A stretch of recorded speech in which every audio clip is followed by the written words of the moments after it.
Bienvenue à Conte policier, où chaque ombre cache un secret. Ce soir, nous pénétrons dans le paisible village de St. Mary Mead, où une bougie de Noël refuse de brûler, et avec elle, la chaleur de la sécurité s'évanouit. D'où donc m'écoutez-vous? Allumez une bougie, tirez les rideaux et laissez le mystère s'installer. La première neige est tombée sur St. Mary Mead, avec cette politesse déterminée qui semblait caractériser le village lui-même, doux, convenable et vaguement réfractaire aux excès. Elle reposait, telle une conscience tranquille, sur les haies, les toits des chaumières et le clocher de l'église Sainte Mary où le cierge de Noël attendait sur l'autel, un épais pilier de cire d'abeille offert chaque année par la famille Chittenden, en mémoire d'un ancêtre dont personne ne se souvient vraiment aujourd'hui. Cette année, cependant, la bougie ne brûlera pas. C'est la femme du vicaire, Madame Grimsby, qui l'avait remarqué la première par cet après-midi frisqué. Ses gants sentaient encore légèrement le cirage tandis qu'elle triturait les allumettes. « Étrange », murmura-t-elle en frappant encore, puis encore. La mèche siffla, se consuma, puis s'éteignit. Même le révérend Grimsby, qui se targuait d'explications rationnelles, ne put dissimuler un froncement de sourcils. « De l'humidité, peut-être », suggéra-t-il. Mais il n'y avait pas d'humidité. La cire était sèche et lisse au toucher, et pourtant la flamme la refusait. Lorsque la nouvelle parvint à la Grand-Rue, comme toujours, par le biais d'un télégramme invisible transmis par les langues du village, le phénomène devint immédiatement théologique.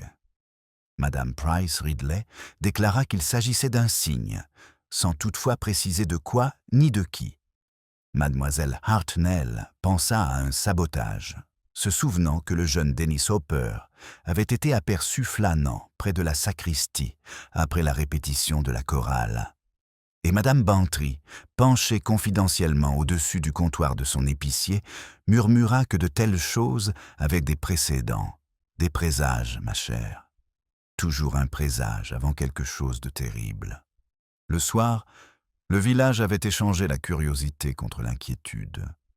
De sa fenêtre à The Elms, Miss Marple observait la faible lueur dorée des lampadaires du clocher sur la neige. Pour elle, les présages étaient sommet moins intéressants que les habitudes. Elle avait remarqué, par exemple, que le tablier de Madame Grimsby était étrangement taché à l'ourlet. De la suie, peut-être, mais pas celle d'un autre.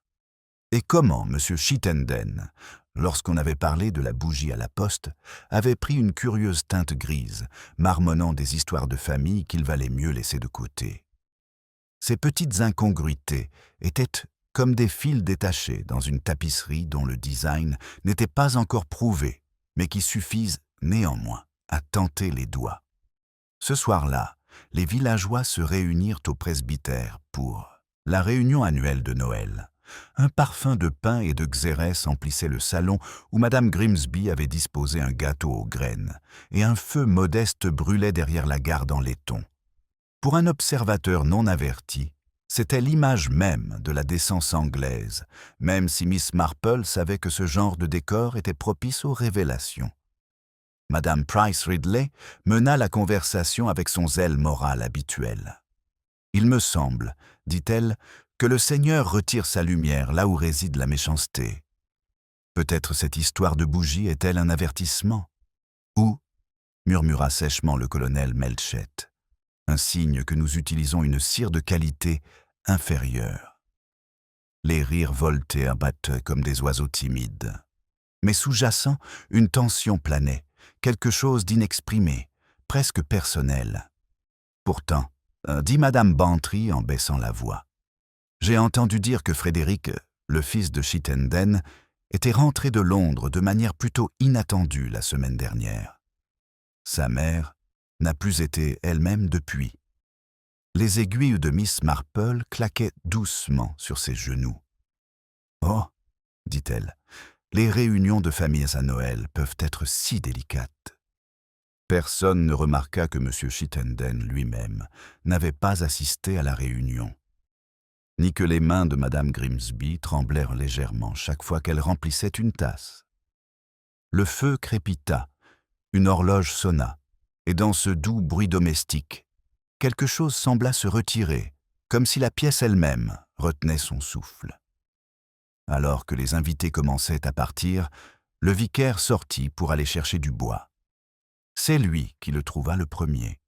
Juste derrière le portail du jardin, sous la haie d'ifs, quelque chose brillait faiblement dans la neige, un petit chandelier en laiton, renversé, dont la cire avait fondu jusqu'à devenir un moignon noirci.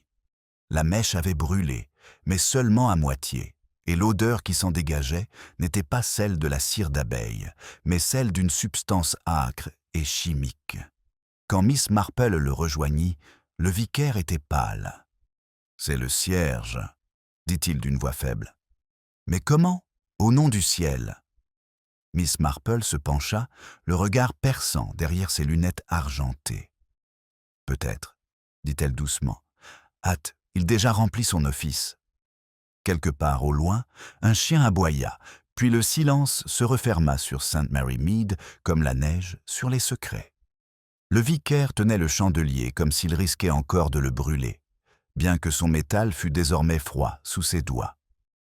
La neige autour de la haie d'ifs était légèrement piétinée, une empreinte de panette, une autre à moitié fondue, et une légère odeur de paraffine flottait dans l'air, discordant avec la douceur du pain. Miss Marple se redressa lentement, son regard passant de la haie à la ligne ombragée du chemin de l'église, plus loin. La distance était courte, à peine quelques mètres, mais elle semblait disproportionnée, comme si une limite avait été franchie et ne pouvait être facilement dépassée.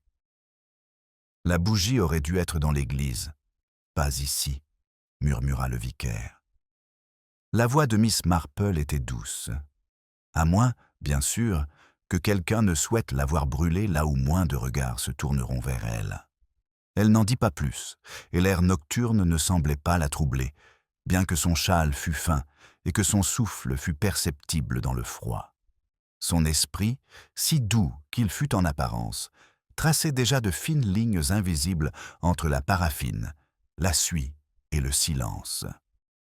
À l'intérieur du presbytère, les derniers invités quittent la maison, emmitouflés dans leurs manteaux et rassurés. Madame Grimsby agitait les mains avec anxiété. C'était sans doute le vent, ou peut-être un des enfants de chœur qui jouait un tour, insista-t-elle d'une voix vive et cassante. « Pas de vent ce soir » dit doucement le colonel Melchett. Son œil militaire était fixé sur le chandelier, notant la légère brûlure près de sa base. « Ce n'est pas de la cire d'église. Quelqu'un l'a trafiquée. » Madame Grimsby pâlit. « Vous ne pensez sûrement pas. »« Qu'en penses-tu » demanda Melchett. « Je préfère attendre les faits, mais ce n'est pas un mauvais réflexe de commencer par se demander qui avait la clé de la sacristie. » Le silence qui suivit fut court, gênant et très révélateur. Miss Marple, discrète comme toujours, replia ses gants. « Les clés, » dit-elle doucement, comme pour elle-même, voyagent de façon surprenante. L'une les prête pour les compositions florales, une autre pour le ménage, une autre pour une petite course. Tant de mains qu'on pourrait en perdre complètement le compte. Son ton était si inoffensif que personne n'en remarqua vraiment la précision. Le lendemain matin, St. Mary Mead bourdonnait comme une ruche déchaînée. L'incident de la bougie, raconté avec des fioritures, est devenu un véritable mystère.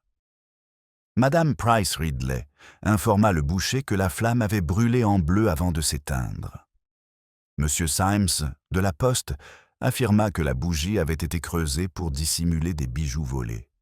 Et le vieux monsieur Peake, de la Forge, était certain qu'il s'agissait d'un tour londonien, sans toutefois pouvoir en définir le type. Miss Marple fait sa promenade matinale avec une lenteur délibérée. Les flocons de neige adoucissent les contours du monde, la fumée s'échappant paresseusement des cheminées. Elle s'arrêta près de la grille des Chittenden, où Frédéric, le fils prodigue, était adossé au mur, fumant une cigarette avec cette langueur qui trahissait une provocation récente. Bonjour, dit-elle agréablement. Il parut surpris, puis sourit avec un charme enfantin un peu trop spontané. Bonjour, Miss Marple. Un peu d'excitation hier soir, non? En effet, c'est ce que j'ai entendu. Il a jeté des cendres dans la neige. Drôle d'histoire avec cette bougie. Ma mère dit que c'est de mauvais augure. Le regard de Miss Marple se posa brièvement sur lui. Le fait-elle maintenant? Je suppose que les présages sont un peu comme la conscience, on ne les ressent que lorsque quelque chose pèse sur l'esprit. Il rit, gêné. Tu donnes l'impression qu'on a tous fait quelque chose de mal? Ah, je ne devrais pas penser ça du tout, dit-elle gentiment. Mais la méchanceté est un peu comme le givre, tu ne trouves pas? Il rampe doucement la nuit et est si joli le matin. Il eut un petit rire, puis écrasa sa cigarette avec une force inutile. Tu sais, tu devrais écrire pour les journaux. Ils adoreraient à Londres. Londres n'aime pas souvent ce qu'elle devrait, monsieur Chittenden. Alors qu'elle continuait à marcher, son sourire disparut, ne laissant derrière lui qu'une faible trace de pensée. Dans l'après-midi, le vicaire était allé rendre visite à l'inspecteur Cray, qui avait promis d'enquêter sur l'affaire une fois qu'il aurait réglé une affaire plus urgente impliquant des poules. En son absence, Madame Grimsby s'agitait dans le presbytère, réarrangeant les fleurs et essuyant les surfaces déjà impeccables. Lorsque Miss Marple s'est arrêtée sous prétexte de rendre un recueil de cantiques empruntés, elle a trouvé la femme en larmes. « C'est ridicule de ma part, » dit Madame Grimsby, en s'essuyant les yeux avec un mouchoir. « Mais tout ça m'a vraiment bouleversée. Ce n'est qu'une bougie, après tout. » « Oui, » acquiesça doucement Miss Marple, « et pourtant les gens les allument pour se souvenir de ce qui ne devrait jamais être oublié. » Madame Grimsby hésita, puis dit « C'est cet horrible garçon. Frédéric, il m'a fait peur hier soir. Il est venu à la porte de derrière, après le départ de tout le monde, et a posé d'étranges questions sur les sermons de mon mari. Il n'avait pas l'air très bien. Le ton de Miss Marple était compatissant. Les jeunes sont souvent en proie à une colère indicible. Mais je me demande s'il a posé une question à propos de la bougie. » Madame Grimsby se figea. « Oui, bien sûr.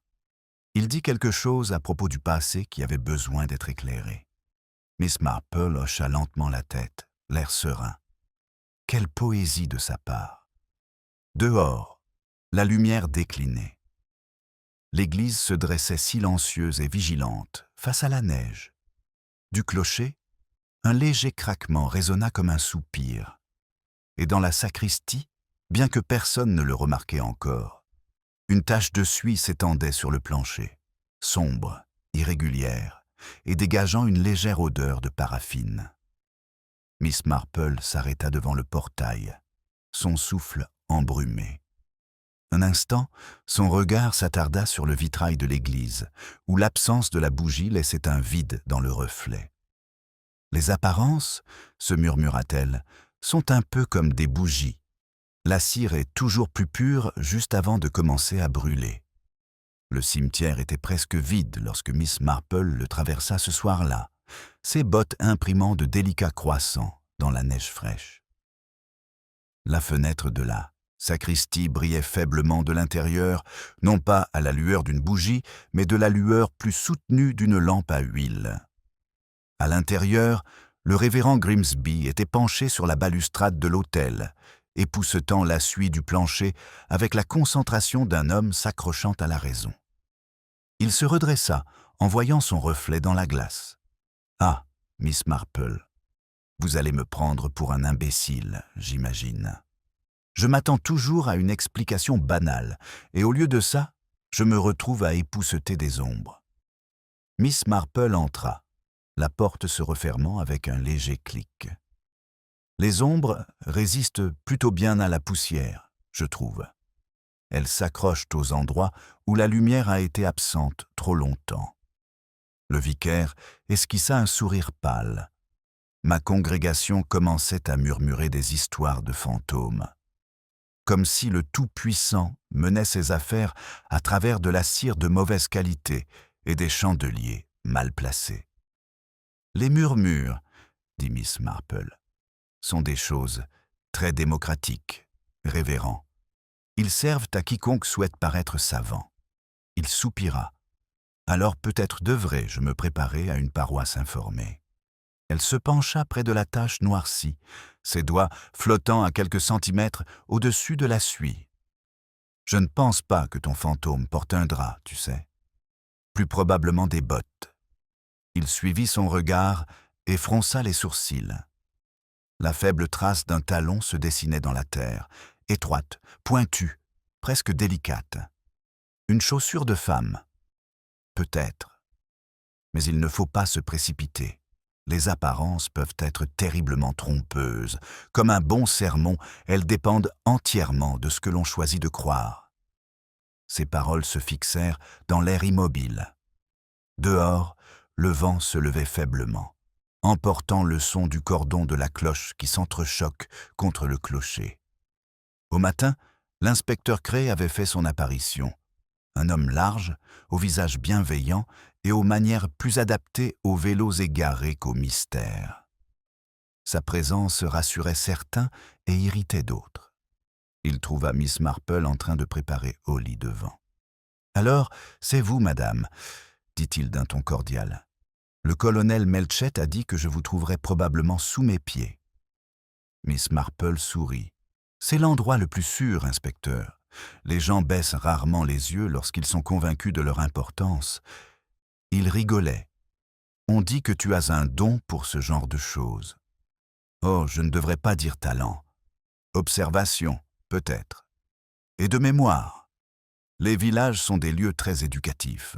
Le programme scolaire ne fait que répéter la nature humaine sous différentes formes. » Il se gratta le menton. « Eh bien, cette histoire de bougie est assez étrange. Quelqu'un l'a prise, allumée ailleurs, et l'a laissée brûler jusqu'à ce qu'elle explose. On a trouvé des traces de kérosène. Quelqu'un voulait effectivement une flamme très vive. Mais pourquoi ici? Et pourquoi cette bougie? » Miss Marple leva les yeux vers l'autel, où la bougie de remplacement, simple et non bénie, attendait. « Peut-être, dit-elle doucement, ce n'était pas la lumière qu'il recherchait, mais ce qu'elle pourrait révéler. » Avant que l'inspecteur puisse répondre, la porte de la sacristie s'ouvrit et Madame Chittenden entra, enveloppée de fourrure noire, malgré la courte distance à parcourir. Son attitude était calme, même si ses yeux portèrent de légers bleus, dus à l'insomnie. « Je suis venue, dit-elle, récupérer la bougie familiale. Mon mari insiste sur le fait que nous avons le droit de décider ce qu'on en fait. » L'inspecteur désigna le bureau, où les restes calcinés reposaient sur un plateau. « Voici, madame, ce qu'il en reste. Mais nous aimerions savoir qui l'a manipulé en dernier. » La main de madame Chittenden tremblait lorsqu'elle prit le mégot. « Je ne saurais vous le dire. Les domestiques ont organisé la livraison, comme toujours. Frédéric l'a porté à l'église hier matin. » Le ton de Miss Marple était doux. Quel devoir de sa part, après une si longue absence. Les lèvres de la femme se pincèrent. « Mon fils a eu des difficultés. Londres n'est pas tendre avec les âmes sensibles. St. Mary Mead non plus, » murmura Miss Marple. Une lueur passa dans les yeux de madame Chittenden, une peur passagère, ou de la culpabilité, ou les deux. Elle replaça délicatement le chandelier sur le plateau et se détourna. « Si c'est tout, inspecteur, je préfère ne pas rester parmi les commérages. » Une fois parti, Cray siffla doucement. Une telle fierté est un mur de 3 mètres d'épaisseur. Impossible de le franchir sans le démolir. Les murs, disait Miss Marple, cachent souvent des caves. Il faut se méfier de ce qui se cache en dessous. Plus tard dans l'après-midi, Miss Marple prend le thé avec Madame Bantry, déjà pleine d'informations fraîches. « Tu ne devineras jamais, Jane. On a vu ce Frédéric parler à Miss Hartnell derrière la boucherie. Et elle, plus que quiconque, prétend avoir connu son père bien avant sa mère. »« Ah !» dit Miss Marple en remuant son thé. « Le calcul de l'affection est rarement parfait. » Madame Bantry se pencha en avant. On parle d'une dispute chez les Chittenden hier soir. La bonne a entendu des cris. Une histoire d'argent, je crois. Miss Marple écoutait en hochant la tête. Son regard, cependant, s'était posé sur le petit éteignoir en laiton posé sur la table, dont le bord était noirci par le temps. Elle le toucha pensivement. « C'est curieux, dit-elle, comme les gens s'imaginent pouvoir éteindre ce qui a déjà brûlé. » Madame Bantry parut perplexe. « Ma chère, vous parlez par énigme. C'est juste parce que les gens n'aiment pas les vérités simples, » dit doucement Miss Marple. Ce soir-là, alors que le crépuscule tombait et que les voix des enfants de chœur s'élevaient faiblement de l'église, Miss Marple se dirigea de nouveau vers le portail où la bougie avait été retrouvée. Elle s'arrêta, remarquant un morceau de quelque chose à moitié enfoui dans la neige, un ruban déchiré, rouge foncé, légèrement parfumé. Elle le retourna dans sa main gantée, examinant le bord effiloché. Il était délicat, précieux, indéniablement féminin. Non loin de là, la neige s'égouttait des branches avec une lente insistance, comme des secondes qui s'écoulaient. Miss Marple glissa soigneusement le ruban dans sa poche et regarda vers la maison de Chittenden, ses fenêtres fermées contre la nuit. « Encore les apparences, » murmura-t-elle. « C'est toujours le meilleur déguisement pour la vérité. » Le ruban rouge reposait dans la poche de Miss Marple tel un murmure qui refusait de s'éteindre. Le léger parfum d'eau violette, à la mode, et pourtant étrangement incongru à St. Mary Mead, où la plupart des femmes sentaient la lavande ou l'amidon, persistait dans sa poche. Debout sous la haie d'if, la neige craquant légèrement sous ses pieds, elle laissa son regard se porter à nouveau vers la maison des Chittenden. Les rideaux étaient tirés, mais une fenêtre à l'étage laissait entrevoir une fine ligne de lumière, vacillante comme si quelqu'un allait et venait devant elle. Une porte claqua quelque part, à l'intérieur, suivie d'un bruit de pas étouffé. Puis, distinctement, la voix de Frédéric, cinglante, cinglante et coupée net. Miss Marple ne s'attarda pas. Elle était bien trop raisonnable pour risquer d'être vue. Au lieu de cela, elle rentra chez elle à pas lents, l'air serein et sans hâte, comme si elle admirait simplement les perce-neige le long du chemin. Mais son esprit s'agitait par cycles silencieux, repensant à la curieuse logique du comportement humain. La colère, d'après son expérience, était rarement spontanée, elle ressemblait plutôt à un feu allumé bien avant que l'allumette ne soit allumée. Aux ormes, elle déposa soigneusement le ruban sur son bureau, à côté du petit vase de houx. Le contraste lui plaisait, rouge contre vert, éclat contre respectabilité. Symbolique, murmura-t-elle, et un léger sourire se fit jour à ses propres pensées. Puis elle prit son tricot, car elle découvrit que laine et réflexion allaient de pair. Au matin, St. Mary Mead avait réussi à transformer l'affaire des bougies en un véritable récit moral. Madame Price Ridley était convaincue que cela témoignait du déclin de la jeunesse moderne. Madame Bantry attribuait la responsabilité à l'influence londonienne et mademoiselle Hartnell déclara, dans la file d'attente à la poste, que les Chittenden n'étaient pas du genre à qui l'on pouvait entièrement confier des choses saintes. Pendant ce temps, Frédéric avait disparu. Sa mère affirme qu'il était parti à Londres pour affaires, une expression aussi souple que suspecte. Mais la servante du presbytère jurait l'avoir vu marcher vers le pont de chemin de fer à l'aube, avec une petite valise et 100 billets. L'inspecteur Cray, de nouveau interpellé par l'agitation croissante du vicaire, arriva juste après le petit déjeuner. Il avait le visage rouge de froid, sa moustache luisante de givre. « Le jeune monsieur Chittenden a fait une bêtise », dit-il sans détour en posant son chapeau sur la table du presbytère. Il n'avait rien laissé paraître. Étrange pour un homme qui avait juré à sa mère qu'il serait à la maison pour le dîner de Noël. Miss Marple, assise près du feu avec son tricot, leva doucement les yeux. Peut-être n'aimait-il pas le menu. La culpabilité est si mauvaise pour la digestion. Cray rit.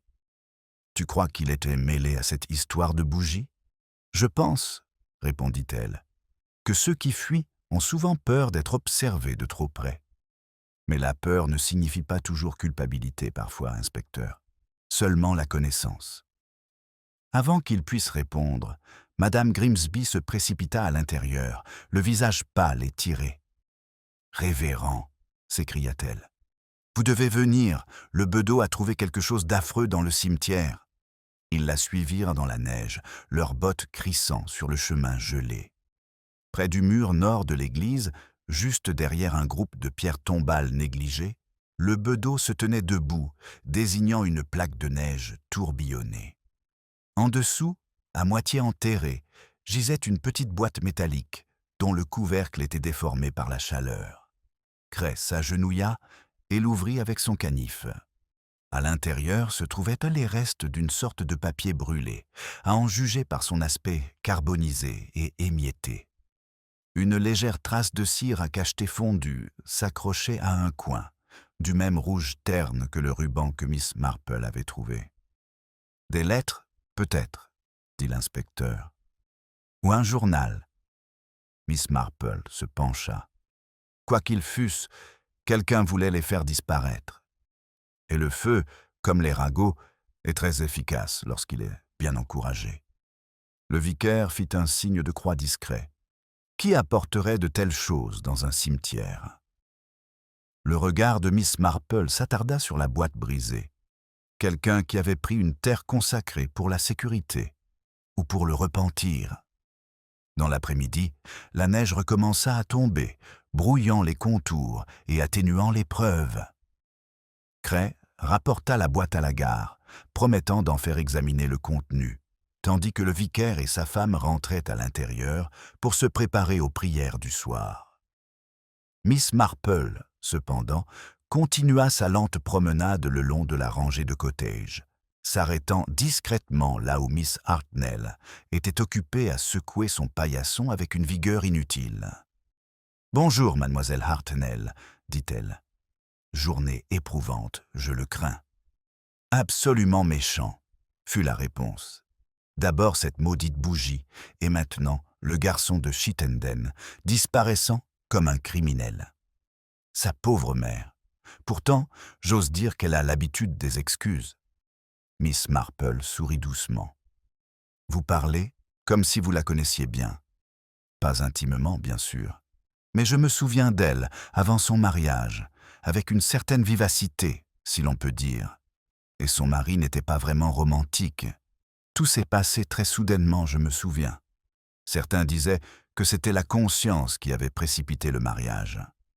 Ah, dit doucement Miss Marple, la conscience prend des engagements très rapides. Mademoiselle Hartnell parut légèrement déconcertée et retourna à son tapis. Lorsque Miss Marple arriva à son portail, le crépuscule tombait déjà. La cloche de l'église sonna une fois, un son bas et mélancolique. Elle regarda vers le presbytère, où la lumière des bougies vacillait à travers les rideaux. Derrière cette lumière, elle le savait, se cachaient des couches de politesse, d'anxiété et quelque chose de bien moins innocent, le désespoir silencieux de ceux qui croyaient que le secret était une forme de vertu. Elle entra, posa son châle et reprit le ruban rouge sur le bureau. L'approchant de la lampe, elle constata qu'il était effiloché de façon irrégulière, comme déchiré plutôt que coupé. Un fil de cire pâle, jaune comme la cire d'abeille, s'accrochait à son bord. Son expression ne changea pas, mais son regard devint pensif. Des apparences à nouveau, murmura-t-elle, nous disant toujours précisément ce que nous désirons entendre. L'horloge sur sa cheminée sonna 6 heures, et dans ce son mesuré, Miss Marple sentit le village lui retenir son souffle comme s'il attendait, poliment, que la prochaine bougie soit allumée. Le dernier coup de l'horloge s'éteint dans le silence du début de soirée. Miss Marple resta assise devant la lampe, le regard fixé sur le ruban rouge qu'elle tenait à la main. Le fil de cire qui y était accroché semblait soudain plus délibéré, une trace d'intimité entre deux objets qui n'auraient jamais dû se rencontrer. Elle plia soigneusement le ruban dans une petite enveloppe, le glissa dans son réticule et attrapa son manteau. Dehors, le chemin était sombre, étouffé par la neige fraîche, et l'air était imprégné d'une légère odeur de fumée de bois et de secret. Elle ne se pressait pas. Miss Marple ne se pressait jamais. Le plus court chemin vers la vérité, pensait-elle souvent, n'était pas la vitesse, mais la patience. Au presbytère, les fenêtres brillaient d'une douce lumière.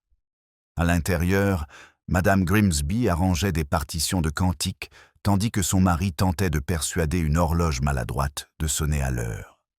Lorsque Mademoiselle Marple frappa, le soulagement de Madame Grimsby fut palpable, comme si la compagnie pouvait chasser le malaise qui s'était installé depuis la découverte de la bougie.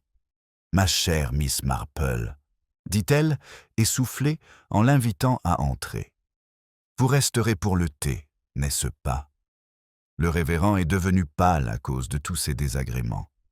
Le révérend leva les yeux avec un léger sourire d'excuse. « J'ai bien peur que l'esprit de Noël soit plutôt enfoui sous les rapports de police pour le moment. » Miss Marple s'assit près du feu. « Oh, je pense que l'esprit de Noël est habitué à ce genre de traitement. Il semble toujours être le plus mal reçu par les gens respectables. » Le vicaire cligna des yeux, hésitant à rire. Madame Grimsby, impatiente de changer de sujet, versa du thé d'une main tremblante. « On dit que l'inspecteur compte fouiller la maison des Chittenden demain. Pauvre Madame Chittenden, elle ne s'en remettra jamais. Les ragots laissent rarement place à la résurrection, dit doucement Miss Marple. Je me demande cependant, Madame Grimsby, si vous avez toujours la clé de la sacristie. Je me souviens que vous l'aviez autrefois accrochée à un petit ruban bleu. Oh, mais oui, je n'y ai pas touché depuis que la bougie est là. Elle est accrochée au crochet de la cuisine. » Miss Marple hocha la tête pensivement.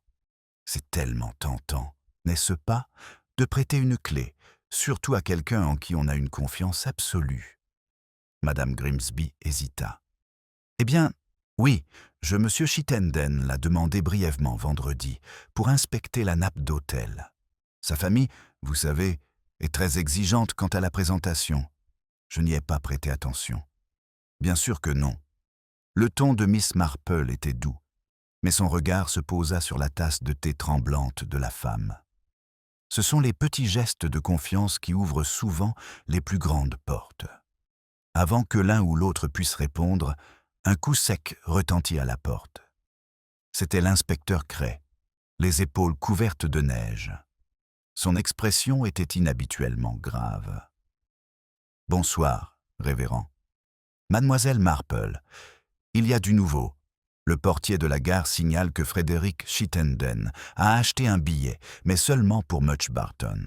C'est à 5 kilomètres et personne ne l'a revu depuis. » Madame Grimsby laissa échapper un petit cri.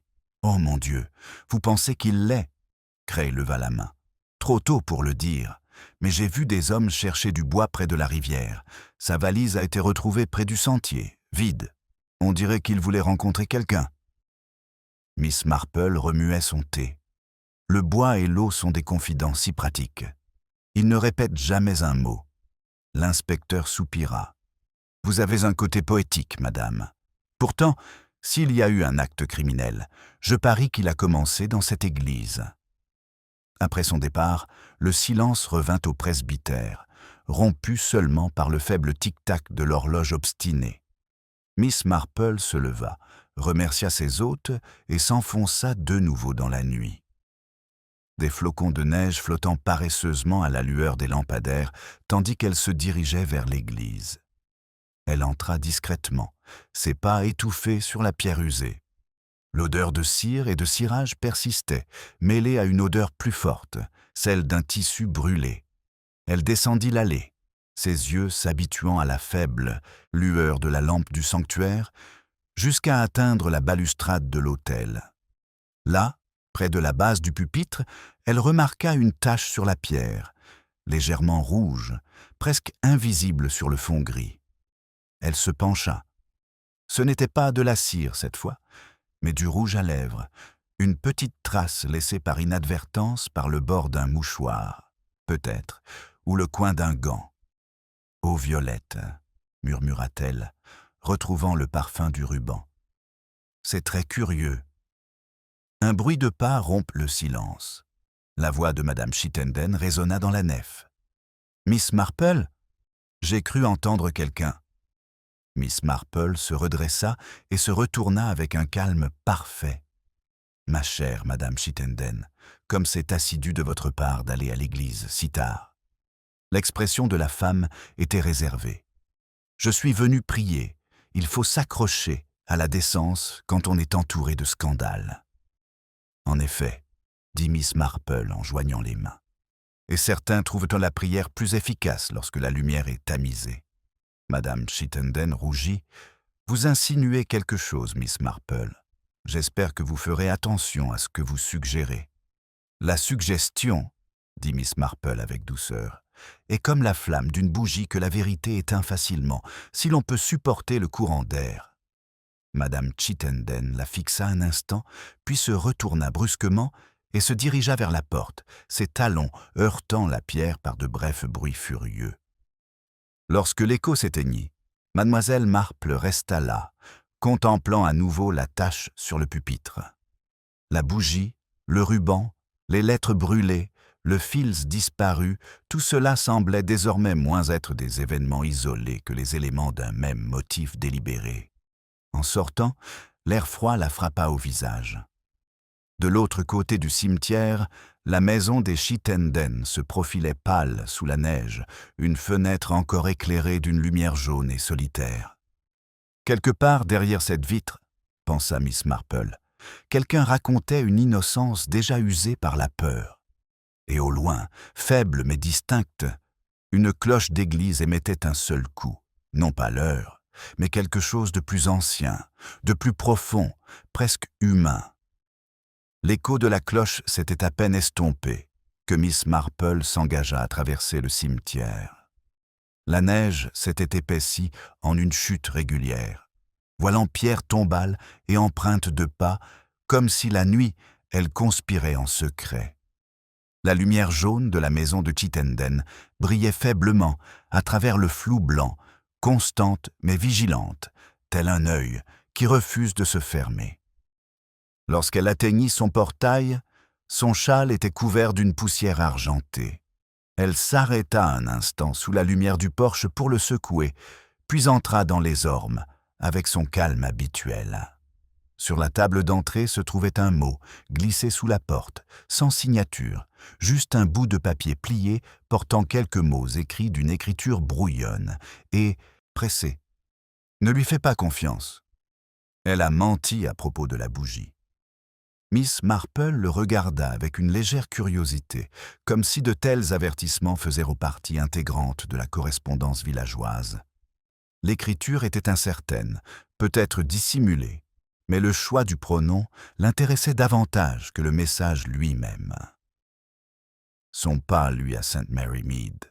Cela a considérablement réduit le champ des possibles. Elle déposa le mot près du ruban rouge et alla préparer l'eau pour le thé. La réflexion, croyait-elle, exigeait du réconfort, ou du moins une tasse bien infusée. Le lendemain matin, la lumière du soleil perçait faiblement les nuages, révélant un paysage fraîchement polarisé par le givre. À son réveil, le village trouva les hommes de l'inspecteur Cray, toujours en train de fouiller les bois près de Much Barton.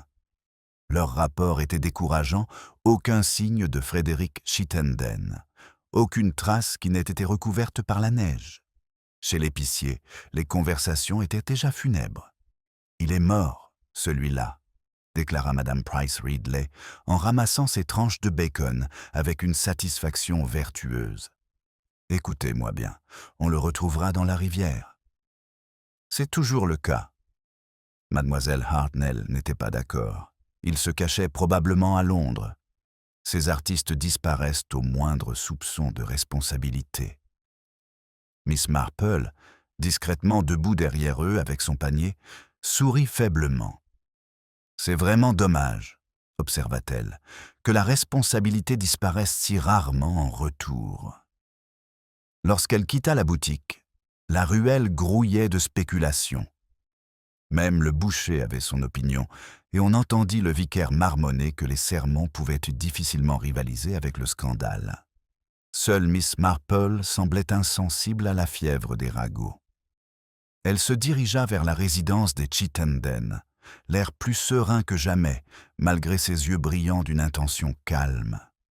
La servante, troublée mais avide de distraction, la conduisit dans le salon où Madame Chittenden était assise, raide, près du feu, sa robe de deuil noire, immaculée, son visage pâle, comme de la cire de bougie. « Ma chère, commence doucement, Miss Marple. Je crains de m'immiscer dans une période difficile, mais j'espérais vous demander un petit service. Pourriez-vous me permettre de jeter un coup d'œil à la bougie de Noël de votre famille? Celle utilisée l'année dernière, peut-être ?» Les yeux de Madame Chittenden clignent. « Je ne vois pas pourquoi c'est nécessaire. Cette bêtise a déjà suffisamment duré. »« Je suis tout à fait d'accord, » dit Miss Marple d'un ton aimable. « Et le meilleur moyen de mettre fin à la bêtise, c'est de la remplacer par la compréhension. Voyez-vous, la cire m'intrigue. » Il y eut un long silence avant que Madame Chittenden ne se lève brusquement et ne se dirige vers le buffet. Elle sortit d'un tiroir une bougie à moitié consumée, soigneusement enveloppée dans du lin. « C'était celle de l'année dernière, » dit-elle, « la même que celle que nous commandons toujours chez un marchand de cire londonien. »« De la cire d'abeille, bien sûr, rien d'inhabituel. » Miss Marple l'accepta délicatement. Quelle délicatesse! Pourtant, la cire d'abeille ne se comporte pas toujours comme prévu, tout comme les humains. Elle l'inclina vers la lumière. Le fond portait une légère trace métallique, comme de la vieille suie. Madame Chittenden remarqua son regard. Il était près du foyer. La suie s'infiltre partout. « En effet, » murmura Miss Marple, « ça se propage si facilement, même sur des mains qu'on jurerait propres. » Le sang-froid de la femme vacilla. « Vous avez un don pour l'insinuation, Miss Marple. J'espère que cela ne vous attirera pas d'ennui. »« Oh, je vais rarement assez loin pour ça. » Miss Marple sourit. « Mais je trouve remarquable que les plus petites tâches racontent souvent les plus longues histoires. » Elle partit peu après, refusant le châle offert par la servante et rentrant chez elle à travers le givre scintillant. Ses pensées étaient précises, mesurées comme des épingles posées avant d'être cousues. Une tache de suie, une bougie qui ne voulait pas brûler, des lettres brûlées dans le cimetière, un ruban parfumé à la violette. Tous les fils d'un même motif peuvent être tissés bien avant la saison actuelle. Cet après-midi-là, elle visita à nouveau le presbytère. Le révérend Grimsby était à son bureau, peinant à son sermon du dimanche, tandis que Madame Grimsby cousait une nouvelle dentelle pour la nappe d'autel. La pièce sentait légèrement la colle et l'amidon. « Ma chère, » dit gentiment Miss Marple, « vous prenez tant soin du linge de l'église. Cela doit être réconfortant de garder les choses saintes, si impeccables. » Madame Grimsby sourit nerveusement. « Oh oui, il faut faire de son mieux, surtout après un tel désagrément. » L'inspecteur redemanda la clé. « Je jure que je ne l'ai jamais prêtée à personne. La mémoire est une chose si fragile. » Dit doucement Miss Marple. « Elle se comporte comme de la cire, souple à chaud et rigide à froid. » Le vicaire leva les yeux.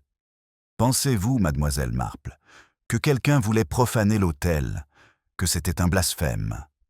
Le blasphème, dit-elle doucement, prend de nombreuses formes. Reviens.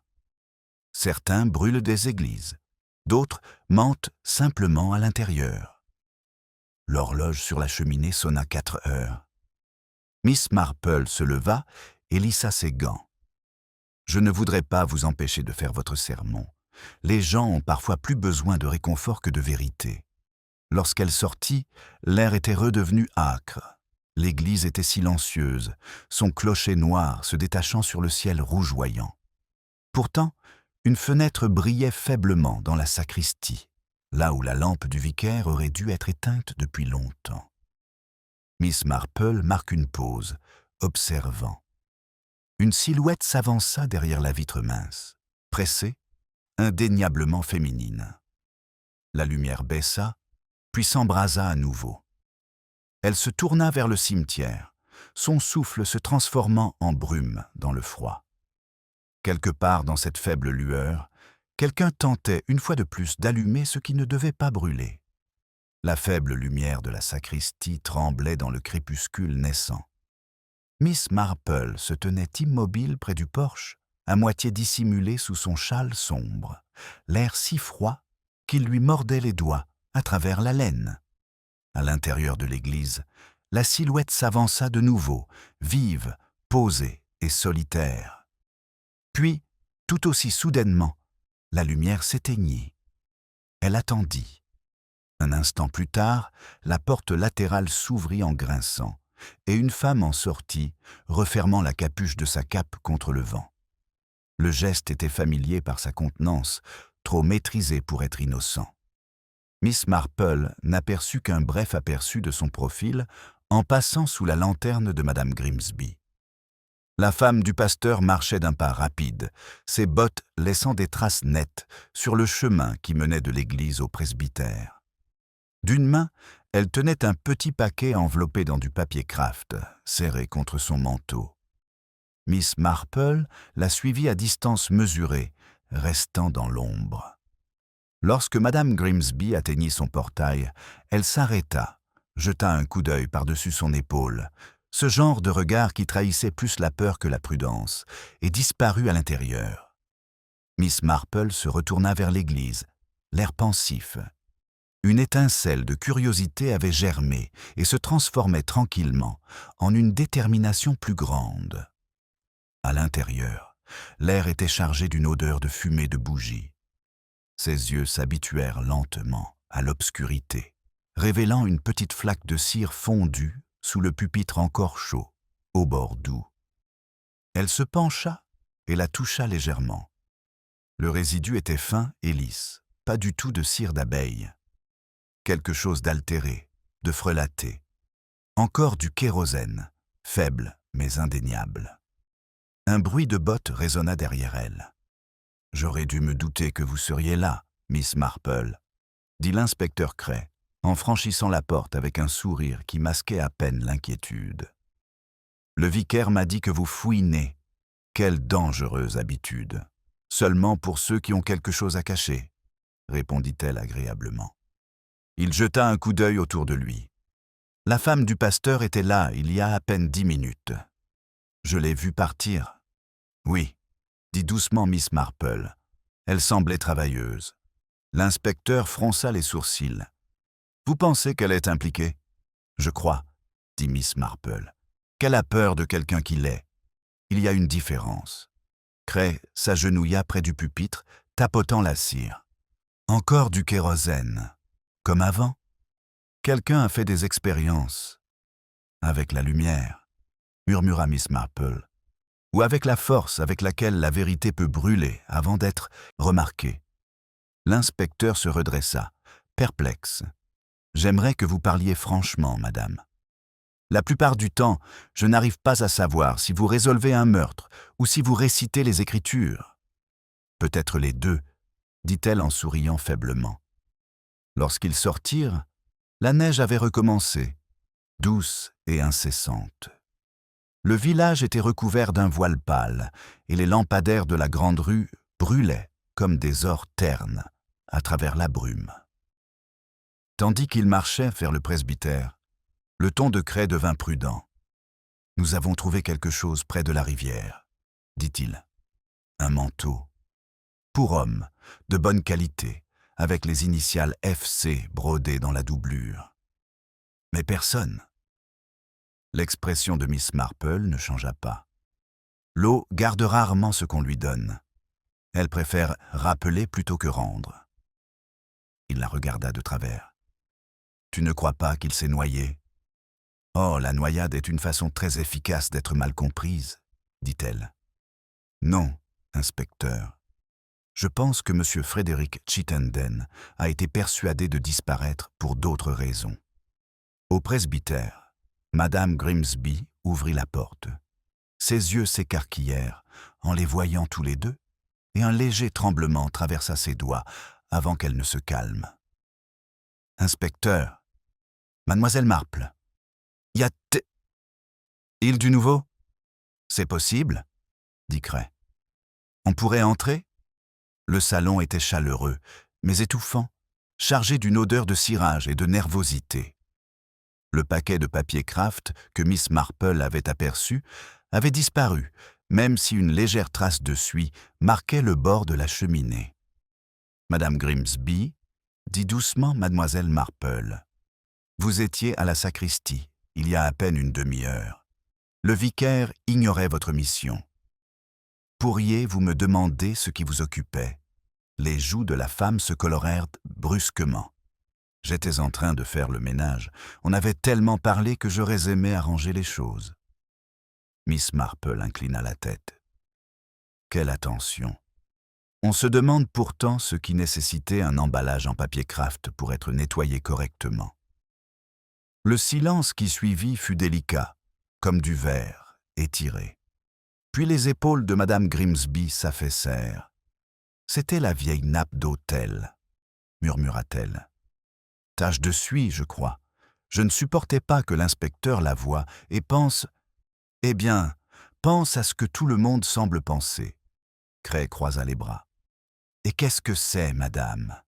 Il y a de la méchanceté dans cette maison, » dit-elle sèchement. « Mais ce n'est que chagrin et bêtise. » Le regard de Miss Marple était bienveillant. La bêtise est souvent la première source d'inspiration. La femme se détourna, pressant son mouchoir contre ses yeux. « Vous ne pouvez pas comprendre, Miss Marple. Il vaut mieux taire certaines choses, pour le bien de tous. » « Ah, » dit doucement Miss Marple, « mais le silence est comme de la cire. Il fond sous l'effet de la chaleur, et ce qui s'y cache devient impossible à cacher. » Dehors, l'inspecteur attendit que Miss Marple resserre son châle. « Elle cache donc quelque chose, c'est clair, » dit-il. « Mais qu'en est-il des Chittenden? »« Je soupçonne, » répondit Miss Marple, « que leur bougie familiale a brûlé dans plusieurs directions. La difficulté, inspecteur, est de discerner qui s'est éteint et qui a encore la conscience qui vacille. » Ils se séparèrent au coin du chemin. Cray se dirigea vers la gare, ses bottes crissant vivement sur la neige. Miss Marple retourna vers l'église. Dans la faible lumière des étoiles, la haie d'ifs paraissait plus sombre que jamais. Et là, en dessous, là où la première bougie avait été trouvée, une petite dépression défigura la neige fraîchement tombée. Elle se pencha plus près. Quelque chose brillait là, un bouton de laiton, poli et indéniablement masculin, à moitié enfoui dans la glace. Elle le souleva délicatement entre deux doigts, son souffle embué par le froid. Un bouton d'homme provenant d'un manteau qui n'avait peut-être plus personne.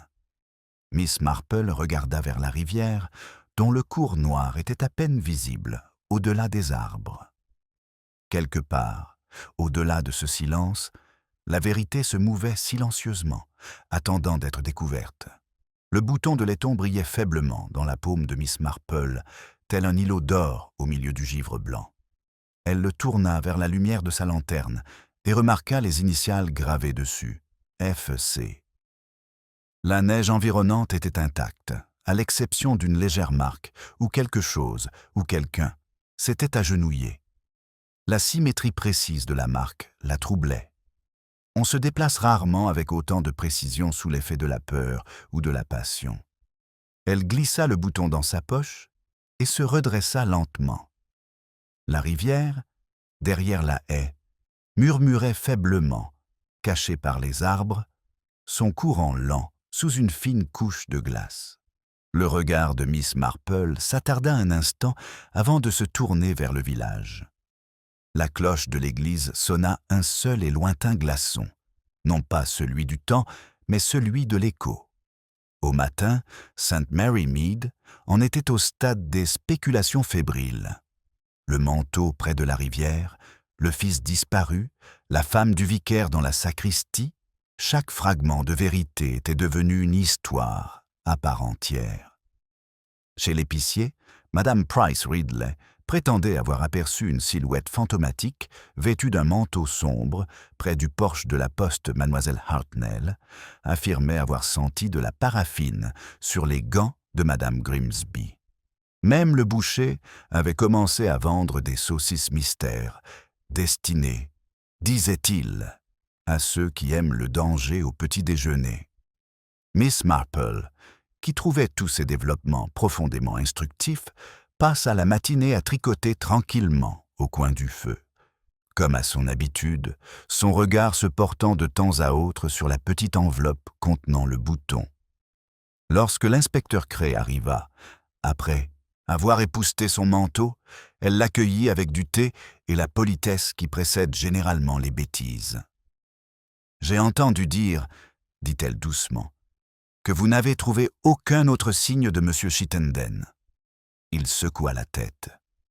Pas la moindre trace de pas depuis le manteau. Mais j'ai eu une discussion avec la bonne. Il semble qu'il y ait eu une dispute entre lui et sa mère à propos d'argent. Une sorte de testament. Miss Marple leva les yeux. Ah, rien ne révèle l'affection familiale aussi rapidement que l'héritage. Craig gloussa. Si je recevais un shilling pour chaque dispute provoquée par un testament, je pourrais prendre une retraite anticipée.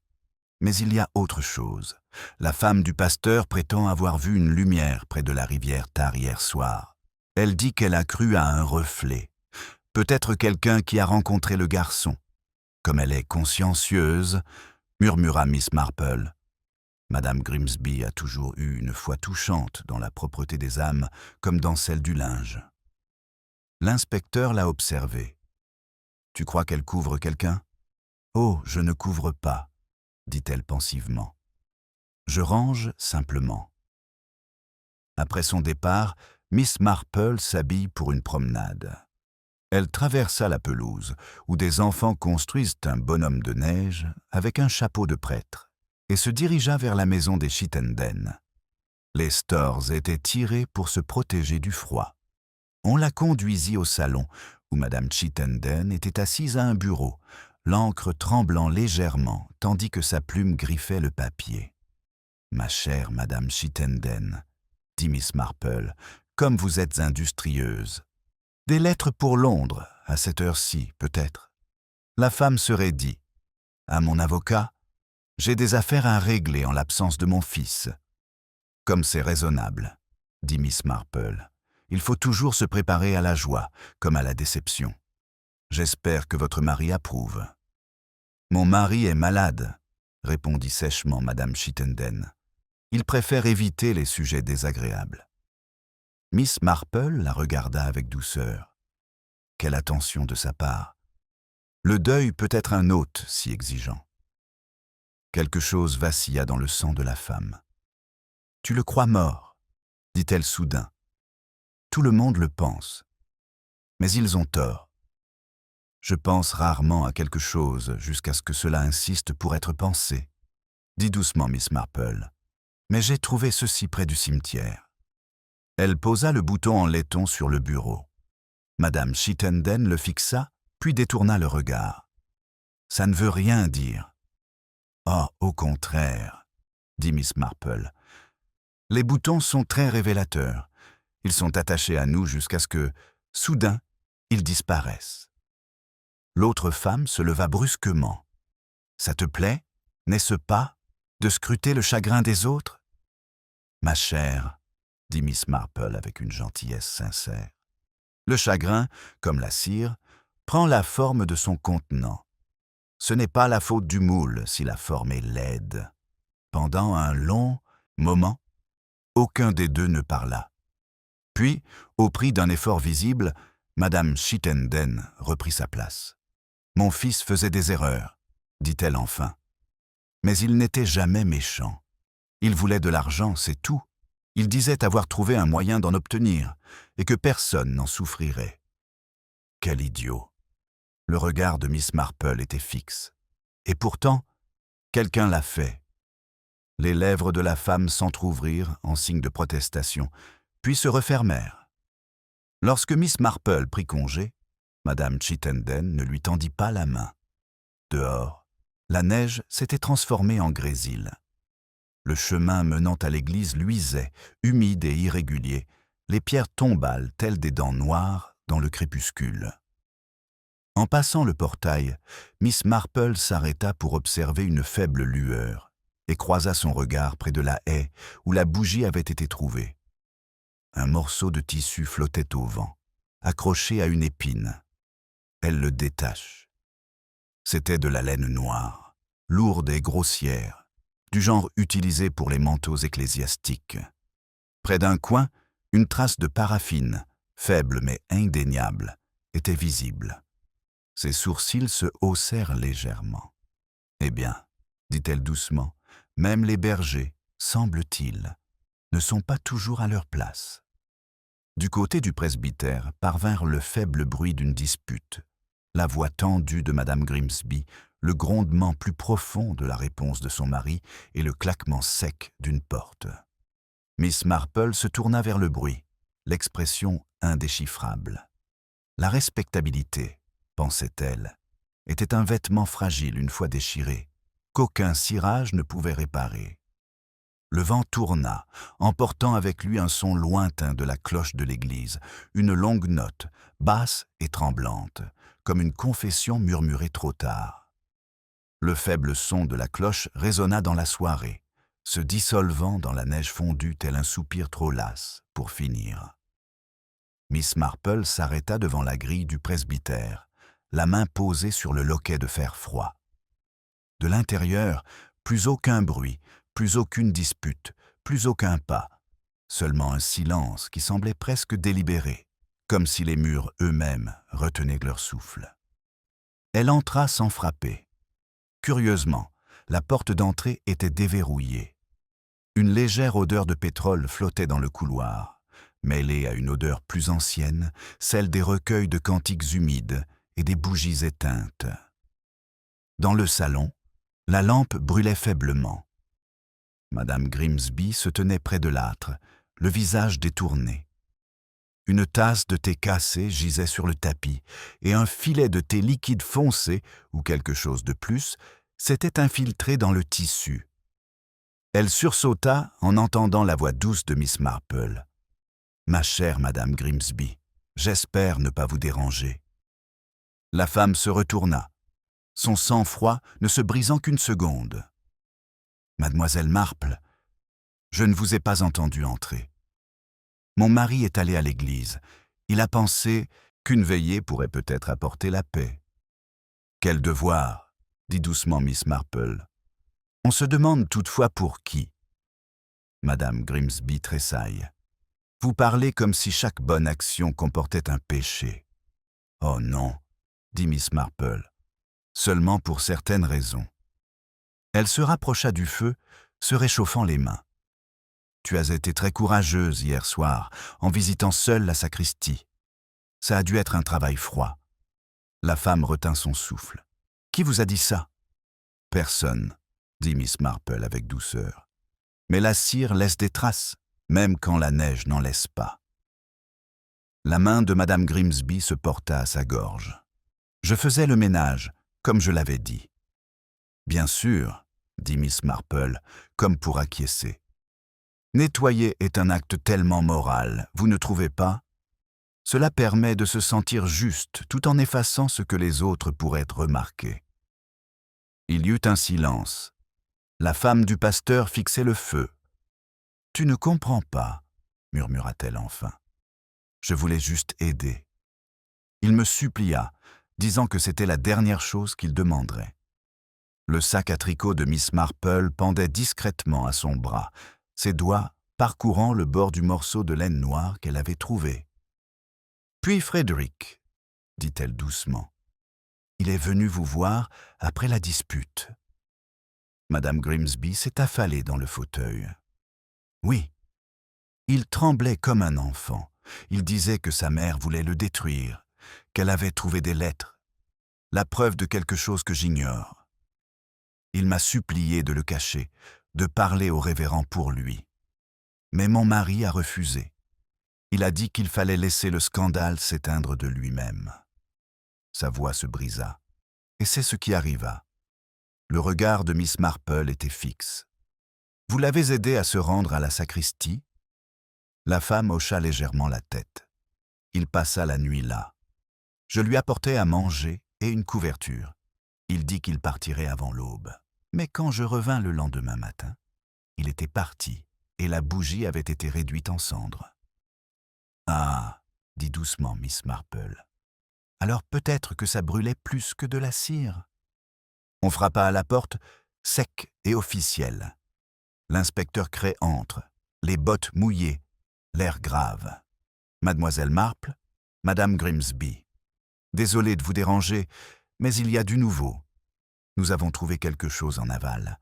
Une écharpe d'homme en soie, coûteuse, coincée dans les roseaux, tachée de sang. » Madame Grimsby poussa un petit cri, les mains sur le visage. « Oh, miséricorde divine !» Cray se tourna vers Miss Marple. « Tu le savais, n'est-ce pas? Tu as 3 longueurs d'avance sur moi depuis que cette bougie s'est éteinte. » Le sourire de Miss Marple était faible, mais bienveillant. « Oh, pas de vent, inspecteur. On marche simplement en petits cercles. On arrive plus vite au centre. » L'inspecteur secoua la tête. « On fouillera à nouveau demain matin, et je vais devoir parler encore au vicaire. Quelque chose cloche chez cet homme. » Lorsqu'il partit, Madame Grimsby était toujours assise, immobile, les yeux fixés sur le feu. Miss Marple tendit la main et la posa sur son bras. « Vous avez fait ce que vous pouviez, ma chère. Mais la vérité a le don de transparaître comme la cire à travers le lin. » Les yeux de la femme se remplirent de larmes. « Tu crois que mon mari sait quelque chose? »« Je pense, » dit Miss Marple, « qu'il sait tout ce qu'un homme apprend lorsque sa conscience refuse de garder ses secrets. » Dehors, la neige avait cessé. Le monde semblait plongé dans un silence d'anticipation. Miss Marple marchait lentement vers l'église, ses bottes crissant sur le chemin. À travers la haute fenêtre cintrée, la lumière d'une unique lampe brillait, faible mais persistante. Elle entra discrètement. Le vicaire s'agenouilla devant l'autel, la tête baissée. Dans le silence, elle entendit le léger crépitement de la mèche. Sur la pierre à côté de lui reposait un manteau noir clérical plié, assorti aux fragments déchirés qu'elle portait. « Ah, Miss Marple, » dit-il doucement, sans se retourner. « Je me demandais combien de temps cela vous prendrait. Je trouve, dit-elle, que la vérité voyage mieux dans le silence. » Il se leva lentement et lui fit face. Ses yeux étaient creux d'épuisement. J'essayais de les protéger tous les deux. Le garçon vint me voir cette nuit-là, terrifié. Il avait avoué quelque chose d'horrible, même s'il jurait que c'était un accident. Je le renverrai, lui disant de réparer les dégâts, mais il n'alla pas assez loin. Et la bougie? Le vicaire eut un petit sourire amer. Il avait caché les lettres à l'intérieur. Pourtant, l'église était le seul endroit où sa mère n'osait pas regarder. Mais elle y alla. Elle était arrivée avant l'aube. Je l'ai trouvée avec la cire fondue encore fumante. Elle disait avoir tout brûlé pour sauver le nom de la famille. Et puis sa voix se brisa. Puis Frédéric disparut. Le regard de Miss Marple s'adoucit. On ne peut se défendre contre l'amour. Reviens. Il allumera même la bougie la plus froide, même si la flamme ne brûle pas aussi bien qu'on l'espère. Une rafale de vent fit trembler les fenêtres. Quelque part dehors, la rivière murmurait sous sa fine couche de glace. Miss Marple se tourna vers la porte, le visage pensif. « Je crois, révèle-t-il, que la cire n'a pas été la seule chose à fondre cette nuit-là. » Le faible gémissement du vent emplissait l'église, aspirant son souffle par l'étroite ouverture sous la porte, comme si la nuit elle-même cherchait l'absolution. Miss Marple se tenait sur le seuil, Une légère odeur de cire brûlée encore lourde dans l'air. La confession du vicaire flottait entre eux, telle une flamme fragile, vérité, remords. Elle s'avança, ses chaussures chuchotant sur les dalles. « Vous dites que votre femme a brûlé les lettres. Mais pourquoi, révérend? Que pouvait-elle bien contenir pour mériter un nettoyage aussi désespéré ?» Il fixait l'autel, les épaules voûtées sous un poids invisible. « Quelque chose entre Frédéric et ma femme, » dit-il doucement. « Pas ce que vous pourriez croire, pas une méchanceté de chair, mais de l'esprit. » Elle le plaignait. Il prenait pitié pour loyauté, et elle trouvait dans son besoin un moyen de se sentir à nouveau nécessaire. Miss Marple le regarda fixement. La compassion peut être une compagne parfaite. Elle nous fait croire que notre cœur est pur, alors que nos mains sont déjà noires. Il émit un rire creux. « Vous avez un don pour la cruauté, Miss Marple. La vérité est rarement douce, » répondit-elle. « Mais elle a la vertu de la lumière. » Le vicaire s'affala sur un banc, la tête entre les mains. Il raconta que sa mère le faisait chanter à propos d'une affaire d'héritage qui avait mal tourné. Il y avait des lettres, des choses absurdes et pleines de colère. Il demanda à ma femme de les garder précieusement et elle les cacha dans le cierge. Je l'ai découvert plus tard, trop tard. J'ai pensé les rendre discrètement, mais le cierge avait déjà disparu. Quand je l'ai trouvé dans la sacristie ce matin-là, la cire avait fondu, le papier avait disparu, et elle murmurait sans cesse qu'elle nous avait tous sauvés. L'expression de Miss Marple s'adoucit. « Sauvés, peut-être, mais pas rachetés. » Il leva les yeux. « Tu crois qu'elle l'a tué ? » « Je pense, » dit doucement Miss Marple, « que la culpabilité peut étouffer aussi sûrement que la flamme. » La lampe sur l'autel vacillait. Derrière les fenêtres, la neige reflétait une lumière terne et incertaine. « L'inspecteur Cray reviendra bientôt ?» poursuivit-elle. « Il voudra la vérité, ou ce qui en tient lieu. Mieux vaut qu'elle vienne de vous avant que quelqu'un de moins clément ne la façonne. » Il hocha lentement la tête, la résignation profondément inscrite dans les traits de son visage. Lorsque Miss Marple quitta l'église, l'aube commençait à teinter le ciel de nuances violettes et cendrées. L'air était glacial. Le long du sentier, elle distinguait les empreintes discrètes d'une seule paire de chaussures, plus petite que celle du vicaire, plus pressée, qui s'éloignait vers la rive. Elle les a suivies. Le sentier serpentait à travers la haie d'ifs et descendait vers le ruisseau à moitié gelé, où la brume s'élevait telle une vapeur d'eau. Sous le pont, quelque chose scintillait un morceau de lin blanc accroché à une branche. Elle s'accroupit avec précaution et le tira. C'était un mouchoir brodé d'initiales, pas AG, et légèrement parfumé aux violettes. Madame Grimsby. La réalisation se fit sans surprise. Miss Marple tint le tissu un long moment, sentant la délicatesse du tissage, le résidu de peur qu'il portait.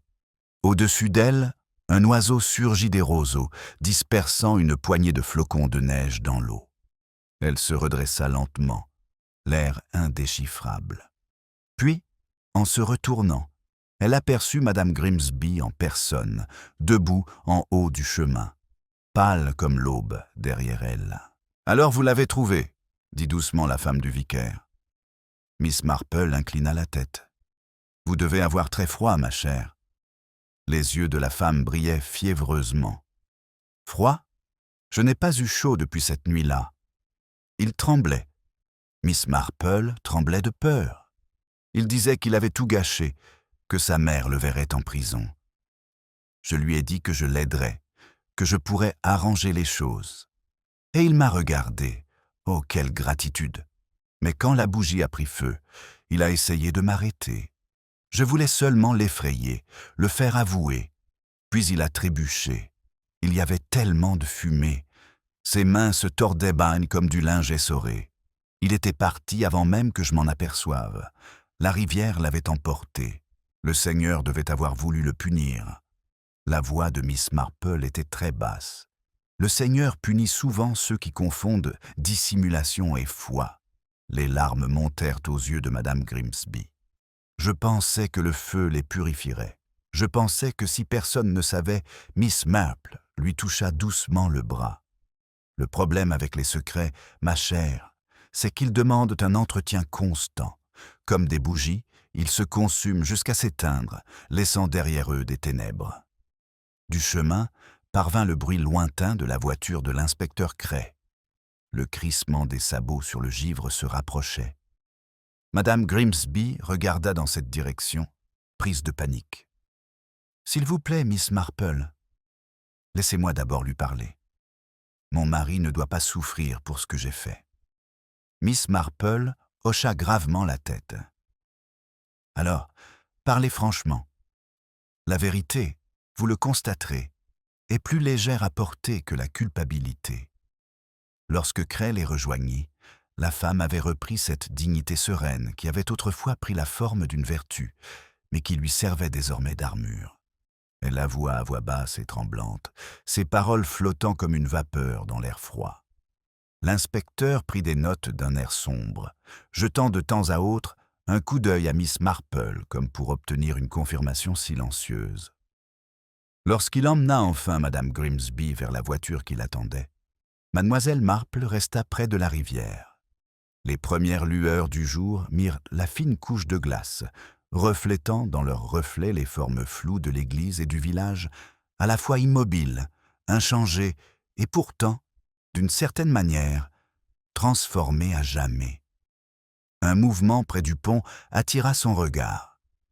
Une forme noire flottait contre les roseaux d'un manteau, lourd d'eau, dont les boutons de cuivre brillaient faiblement. Le courant la fit tourner une fois, puis l'emporta en aval, silencieuse et définitive. Miss Marple le regarda disparaître. Son visage était calme, son regard lointain. « Les apparences, murmura-t-elle, sont un réconfort trompeur. Elles ne fondent jamais complètement. » La cloche de l'église se mit à sonner, son timbre clair, presque clément. Miss Marple se tourna vers le son et retourna lentement vers le village, sa silhouette menue et posée dans la pâle lumière hivernale. La neige persista 3 jours de plus, tel un pâle édredon sur le calme meurtri de St. Mary Mead. Quand le dégel commença enfin, le village reprit son rythme habituel, comme le font toujours les villages anglais après un scandale. L'épicier rouvrit ses comptes. La postière baissa la voix pour se contenter de commérages ordinaires, et les enfants de chœur recommencèrent à se disputer à propos de leur solo pour le réveillon de Noël. Personne n'évoqua directement l'arrestation de Madame Grimsby. Dans les maisons polies, son nom était remplacé par de délicats euphémismes. Cette malheureuse affaire, ou l'incident de l'hiver. Le vicaire prêcha sur le pardon avec une sincérité si tremblante que même Madame Price Ridley, qui se targuait de sa force morale, trouva ses yeux étrangement humides. Miss Marple écouta le sermon avec un calme serein, les mains gantées jointes sur ses genoux. Pour elle, le pardon relevait moins de la doctrine que de l'observation. Elle avait vu trop d'âmes mettre leur conscience en ordre, comme des salons juste assez dépoussiérés pour tromper un visiteur. Lorsque la congrégation se dispersa dans la lumière craquante du soleil, elle s'attarda près du cimetière, observant les villageois se disperser le long des chemins. Une fine brume s'élevait de la neige fondante, et l'espace d'un instant, le cimetière sembla flotter, suspendu entre pureté et décrépitude. Le souvenir de la bougie persistait dans l'air, non pas la cire elle-même, mais le faible et âcre écho de la paraffine. Le colonel Melchett, large et satisfait, la rejoignit. « Eh bien, Miss Marple, dit-il, une triste affaire, mais bien réglée, hein? La pauvre femme a perdu la tête, je suppose. Tout à fait humain. Humain, en effet, dit-elle doucement. Et l'humanité, colonel, est le seul mal pour lequel il n'existe pas de remède permanent. » Il eut un petit rire perplexe. « J'imagine que vous avez raison. J'espère néanmoins que le vicaire retrouvera ses esprits. » Il paraît avoir 10 ans de plus. Le deuil nous vieillit inégalement, répondit Miss Marple.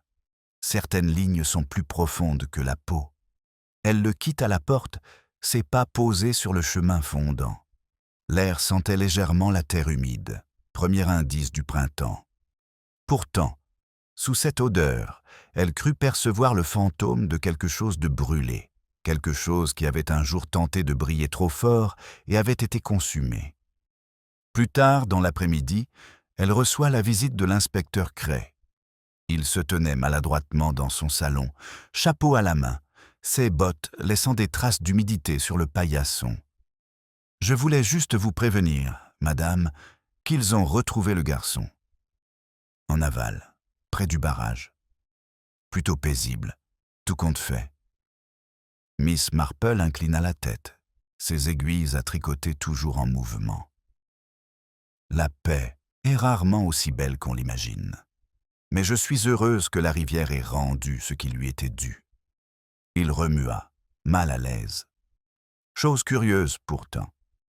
Le vicaire, debout à côté d'elle, dit qu'elle n'avait aucune intention de mal, que tout cela n'était qu'un accident et un mouvement de panique. Je ne peux pas dire que je l'envie pour sa foi. Ce n'est peut-être pas la foi, dit doucement Miss Marple. Ce peut être la compréhension. Les deux ont souvent la même expression. L'inspecteur la regarda comme s'il essayait de déchiffrer une énigme. Vous parlez en énigme, madame. C'est juste que la vérité tient rarement parfaitement dans une phrase, dit-elle en souriant. Elle préfère la compagnie du silence. Il partit peu après, et Miss Marple retourna à son tricot. Le feu crépitait doucement, projetant de brèves étincelles contre les minuscules et inoffensives imitations de catastrophes du gardien du foyer. Elle les regarda s'éteindre une à une et se demanda, comme souvent, avec quelle facilité la bonté et le danger pouvaient se ressembler lorsqu'ils étaient vêtus de vêtements appropriés. Au crépuscule, le village avait repris ses rites. Madame Bantry est passée à 3 maisons, affirmant à chaque fois n'en avoir jamais cru un mot. Mademoiselle Hartnell avait repris son poste près du guichet de la poste, toujours vigilante, scrutant les signes d'un déclin moral. Et au presbytère, les rideaux restaient tirés, même si, de temps à autre, une faible silhouette apparaissait à la fenêtre, un homme en train de lire, ou peut-être de prier, ou simplement de contempler le monde qui lui avait discrètement tourné le dos. Ce soir-là, tandis que Miss Marple préparait son dîner solitaire, elle remarqua le petit chandelier en laiton sur sa cheminée. L'inspecteur Cray le lui avait rapporté comme une curiosité, sa mèche changée, son métal poli, jusqu'à lui donner un éclat innocent. Elle l'alluma par habitude. La flamme prit rapidement, nette et constante, et elle vit la cire commencer à s'amonceler à sa base. L'espace d'un instant, elle ne vit pas les murs impeccables de son salon, mais la nef sombre de Sainte-Marie, la bougie crépitant obstinément avant de refuser de brûler. Elle pouvait presque entendre la voix tremblante de Madame Grimsby. « Je voulais juste arranger les choses. » Elle se leva et alla à la fenêtre. Dehors, la neige avait presque disparu, laissant derrière elle de petites taches grises comme des ecchymoses sur le sol. Le chemin était vide, à l'exception d'une silhouette solitaire, marchant lentement vers l'église, le vicaire lui-même, son col luisant faiblement à la lumière des lampadaires. Il s'arrêta près du portail, puis le franchit, disparaissant dans l'ombre des ifs. Miss Marple le regarda disparaître, puis se tourna vers la bougie. Sa flamme vacilla une fois, comme si elle rappelait sa jumelle plus sombre, puis se stabilisa à nouveau. Elle se rendit alors compte, comme toujours, combien l'illumination était proche de la destruction, comment une simple inattention pouvait transformer la dévotion en tragédie, la foi en feu. Mais telle était la vie à St. Mary Mead.